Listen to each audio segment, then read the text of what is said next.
ความเสมอภาคทางเพศและการรับมือกับปัญหาสิ่งแวดล้อมบ่แม่นหน้าที่ของคนใดคนหนึ่งแต่เป็นภารกิจร่วมของทุกคนในสังคมด้วยเหตุนั้นทีมงานครูฝึกจากโครงการแกมซิลประจำแขวงจำปาสักและแขวงสะระวันที่ได้ผ่านการฝึกอบรมสร้างขีดความสามารถอย่างเข้มงวดได้ร่วมกันจัดการฝึกอบรมและถ่ายทอดความรู้ให้แก่กลุ่มจิตอาสาชาวหนุ่มวัยหนุ่มจากโครงการมือและทงวันแบ็กเจและรายการวิทยุ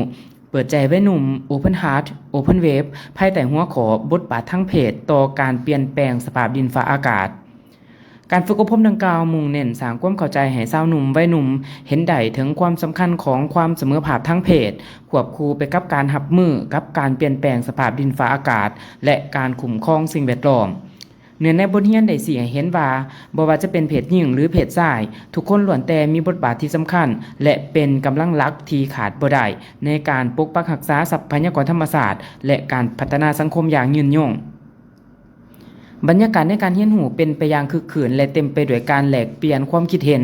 ผู้เข้าร่วมต่างมีความตื่นตัวกล้าแสดงออกและเสนอแนวคิดของตนเองอย่างสร้างสรรค์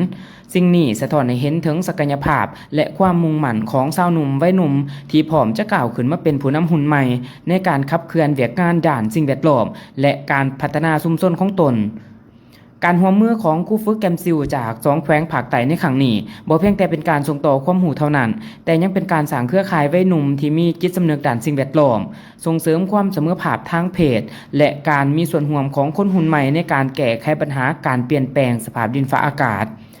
นี่แม่นอีกบาทกล่าวที่สำคัญที่แสดงให้เห็นว่าชาวหนุ่มวัยหนุ่มพร้อมแล้วที่จะนำเอาความรู้บทเรียนและประสบการณ์ที่ได้รับไปขยายผลสู่ชุมชนสร้างการเปลี่ยนแปลงในทางบวกและร่วมกันปกปักรักษาสิ่งแวดล้อมเพื่ออนาคตที่เขียวสะอาดและยืนยงของสังคมลาว